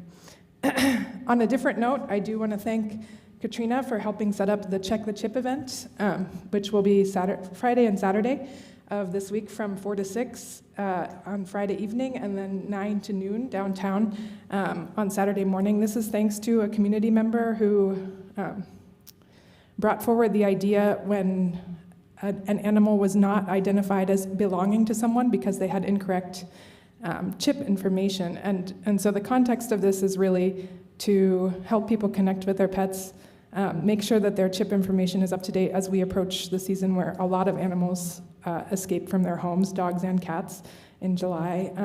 And only about 15% of the animals that animal control picks up are able to be returned to their owners because of their chip information, which is a very small percentage. So this event will help people make sure that they, thanks to ASCMV and animal control, that will look at the chips within your animals, make sure the contact information is up to date, and help you update it if it's not. So I hope to see folks coming out to join me, and thank you to Katrina and team for organizing, and thanks to ACOs and ASCMV for, and the fire department for hosting Friday night. Friday 4 to 6, and yes, Saturday 9 to noon. And it looks like it'll be cooler-ish. So I will see you then. Thanks. Thank you, Councilor. Councilor Flores. Thank you, Mayor. I'd like to thank Joe for getting that contract for our firefighters, and I think with other municipalities broaching that topic. I hope that we stay in that #1 position after that. So it's something that we have to keep. I definitely support unions. So thank you again, Joe.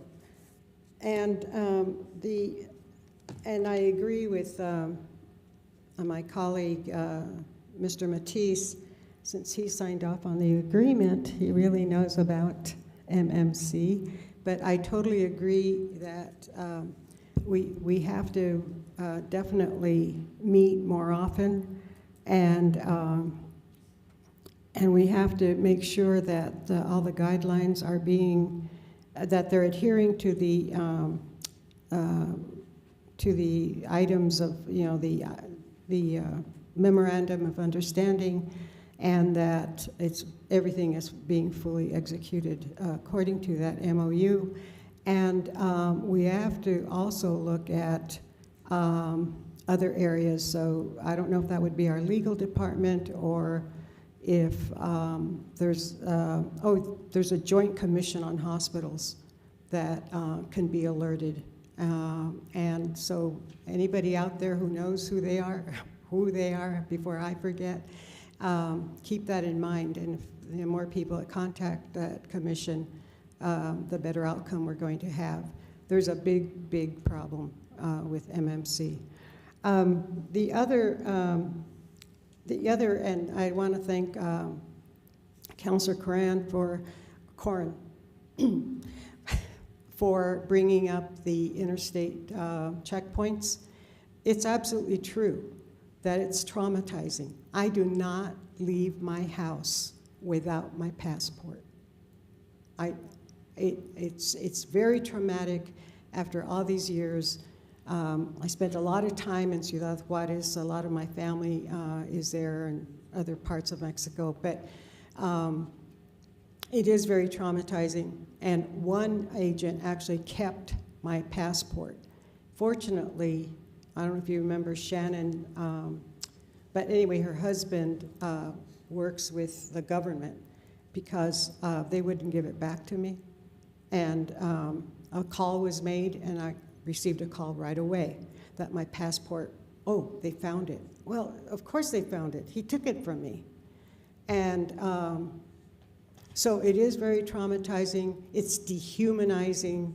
And you know, it's like having brown skin in this country is no fun.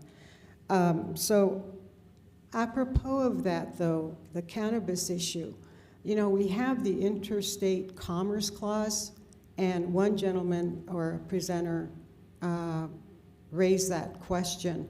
And I don't know if it's something that the ACLU would broach or, you know, undertake that issue, but there is a problem with checkpoints beyond being humiliating to us little brown people. But it seems to me it is interfering with interstate commerce. So I don't know where this would go. I think definitely it's a federal issue. So anyway, that's about it. Thank you, Mayor. Thank you, everybody. Thank you, Councilor Flores. Go ahead, Mayor Pro Tem. Thank you.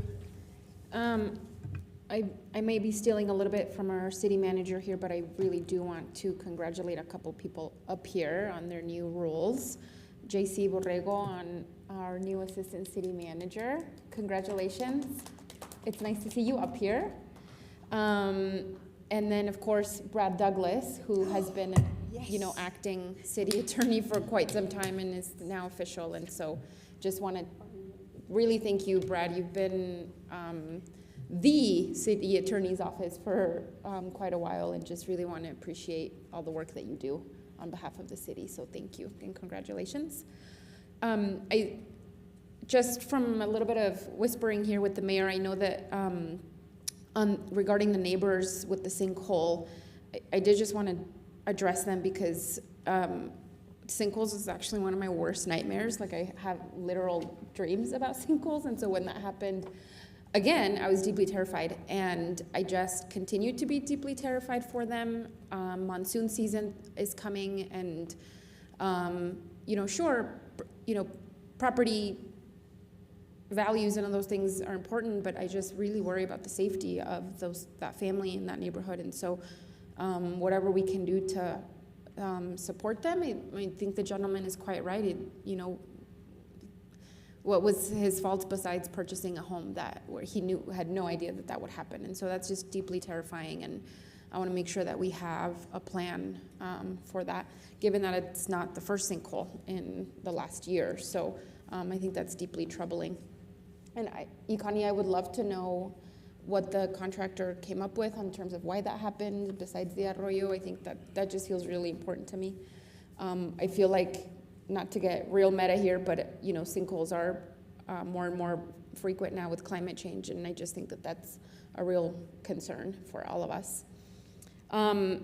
I also wanted to address the cannabis industry. You know, I'm a big supporter of the cannabis industry for many reasons. I think many of you all know.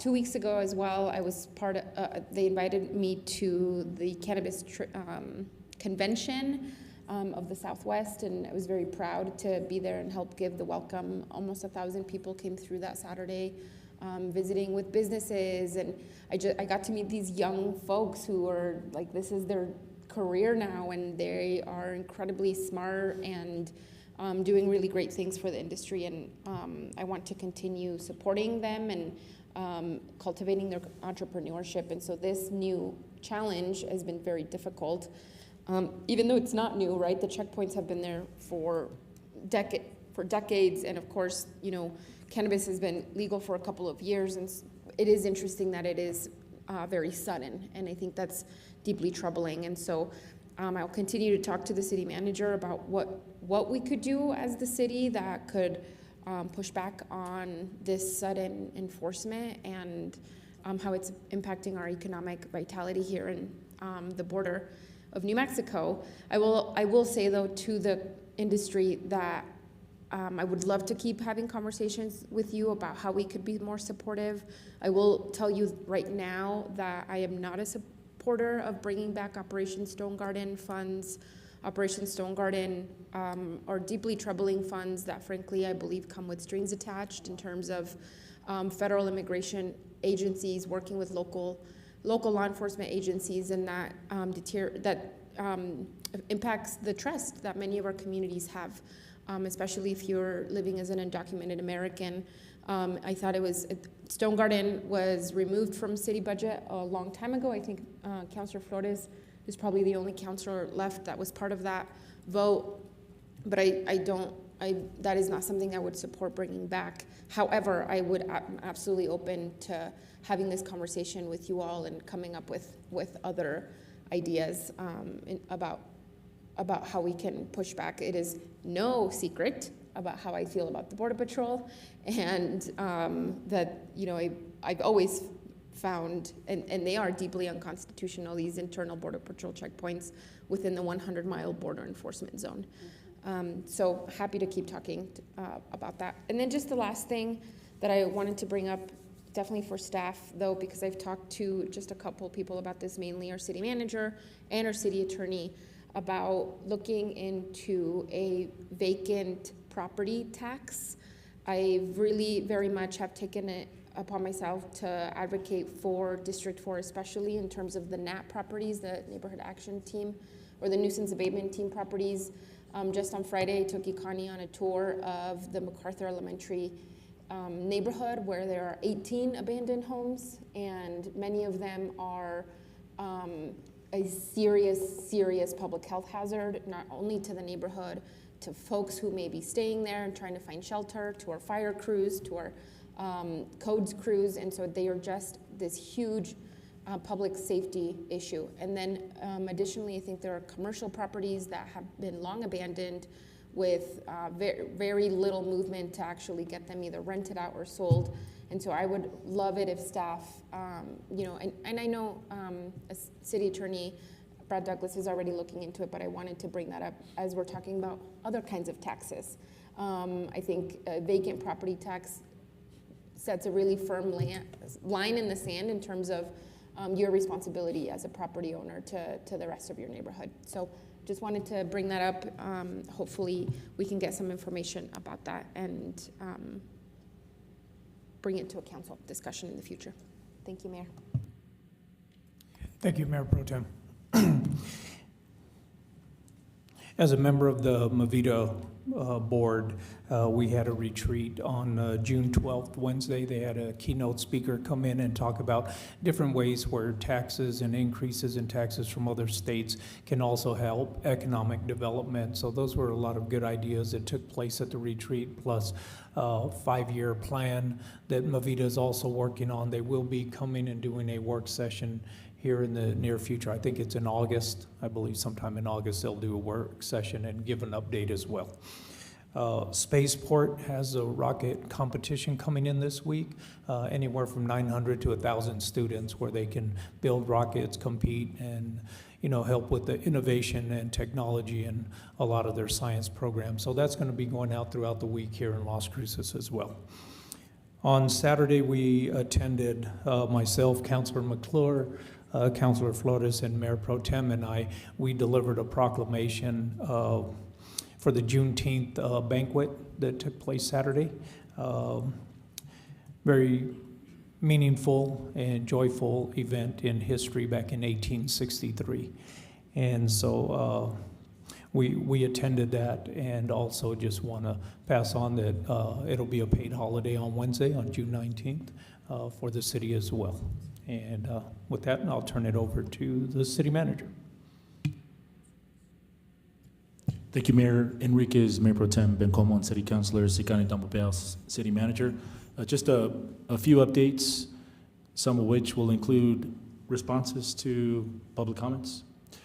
I appreciate you, Mayor Pro Tem, stealing my thunder, but I echo what you're saying. Very appreciative of our new assistant city manager, J.C. Borrego, and our new official city attorney, Brad, who's been doing that for the last few months, and he's been in our legal and the last survivor of our attorneys of that. But I appreciate all those internal candidates. We have a very qualified staff who applied for the assistant city manager position. I was in that seat, and there were many qualified, similar to this seat, there were many qualified internal. So I'll tell you, Mayor Pro Tem, and City Council, the future looks very bright for this organization and continues because we have great qualified candidates really for these executive positions and in all positions.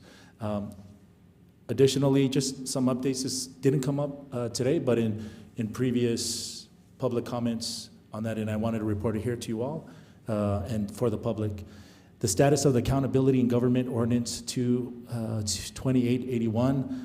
I appreciate our city auditor, Viola, Brad, our attorney, IG, myself. We are reviewing and finalizing this draft. This is the ordinance which will essentially tell the Oversight Committee what the parameters are. To give you an update, and the public, some may not know, in the Oversight there are 3 appointed positions. 1 is filled, 2 are vacant. And so these are 3 positions where that are asking for background in legal, law enforcement background, business, and auditing, accounting background. It is the auditing, accounting background, and the business background. Those seats are filled. The question may come up to you, well, why aren't we having meetings? What's happening? And it's already come in public comments. The reason why we're not having oversight committees is because we have to set the parameters. We need this ordinance to come before council, and so that's why the team that I mentioned is trying at the speed of light, trying to get this in front of you with all the other tasks and competing interests that they have in front of them. The goal is to get this in front of you in a work session next month. I apologize, July 8th. It's already on. It's on July 8th to get in front of you. Thank you, Christine. So that's when we'll get in front of you as a work session item? Correct, okay. So once that is in front of you, work session, and then that gets finalized later at a council meeting, then the candidates who are applying for the 2 vacant seats will know what the parameters are and what they're signing up for, because there will be updates to the ordinance. So that's just FYI. The animal ordinance is currently in legal with Brad. He's been a one-person show for the last few months. It's been very challenging and tough for him to get to really anything because he's been focusing. Additionally, we've been recruiting. We have 3 senior assistant attorneys that are coming on board. So if you can count, that's 4 attorneys. When's the last time we've had 4 attorneys? I don't know, it's been a while. Since pre-COVID, so it's been a while. So Brad, we've tasked him to do something that's been very challenging. So in addition to everything that internal staff is giving him, he's been tasked with the daunting challenge to hire additional attorneys, which are coming, and they're starting July 1st on that. So the reason why I share that is because we'll have more staff for this animal ordinance. He's been reviewing. It's not like he left it on the side, but he's telling me that is something internally that we'll continue doing, and we should have updates internally. Perhaps it's already come in the work session, but we could present this as soon as next month to council. Right? Okay. Thank you, Brad. In addition, sinkhole. I appreciate Mayor Pro Tem and Councilor Matisse, where this is in your district, he's been reaching out, very concerned about this area as we all have. Here's an update of what's been happening. We've had staff, we've assigned Larry roles and duties as a point of contact because this family, rightfully so, has been in contact with many, including Chief Smith when they first came on site. So we decided just to keep it clean to assign that to Larry. And what's been happening is they came in last week. We're ready to. They just have to pull a permit. They were waiting for the report. We had a report, a geotech report. Our worst fear is that this expands the streets and our public easements, obviously to any other house as well. So we wanted to get to the bottom of this. So this report came out. They were waiting for that report before they wanted to pull a permit. They came today, obviously, but we're ready to. The same day they come in to pull the report, we're ready to hand them the permit. The same day that they come to request a permit on that. So that's the update. That's the update there. So if there's, we'll keep you in the loop. I know Council and Mayor Pro Tem, there's many who are interested. That's something I'm talking with Brad of what just came out today. We'll look and see if there's anything in addition that we can do. Besides what we're doing right now, we'll continue to keep everyone apprised on that. Also, MMC, I just wanted to make it clear, there were monthly reports that were shared in the last work session. It's important, and I realize that not all council may understand. I'm a member of the board. I attended the last board meeting, and there's another one coming on Wednesday. So I'll be there as well. There's an agenda packet that is thick, has a lot of information that you're requesting. It is confidential, just like all hospital review boards are. That's the only monthly report that I have. I'm not able to share that with you. Similar to any other hospital boards, they typically are confidential. I've reached out to John and I've asked him if there is a monthly report that I'm able to share with you all, and so we have started that conversation. So I just wanted to keep you apprised on that. So if you're thinking, well, why aren't we getting these monthly reports? That's why we're not getting those monthly reports. So more to come on that.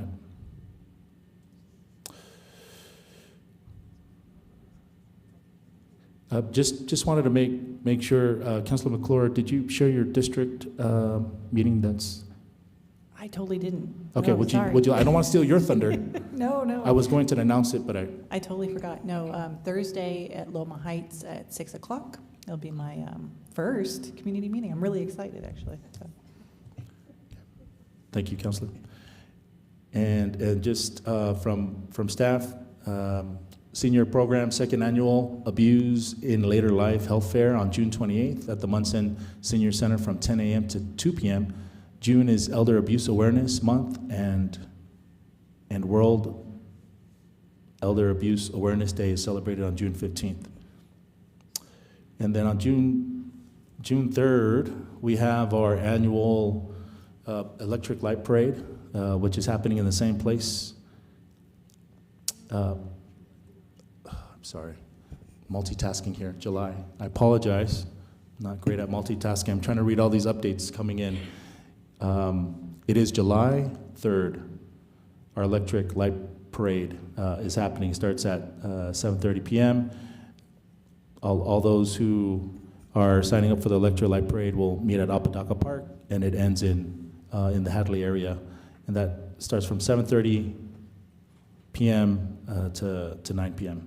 And then July 4th at Pat and Lou Cisbaro Community Park, we have our awesome July 4th, July concert and fireworks, which will start at 6 p.m. And then the annual display of fireworks will happen at 9:45. And we have Black Jacket Symphony, and that will be the entertainment for that day. And last but not least, I have our legal team. Brad, the vacant property tax, which was mentioned by a few councilors on the dais. Councilor McClure has mentioned that, and today, Mayor Pro Tem McCollum, you had mentioned that. So Brad, when he has updates, I'll be able to email that out to you as well, or if we need a work session, we can do that as well. But thank you, Mayor. Those are all the updates I have for today. Thank you, City Manager Ikani Tamopayao. Looking for adjournment. Move to adjourn. Second by Flores. This is on the motion to adjourn the regular meeting. Councilor McClure? Yes. Councilor Matisse? Yes. Councilor Graham? Yes. Councilor Cran? Yes. Councilor Flores? Yes. Councilor Bencomo? Yes. And Mayor? Yes.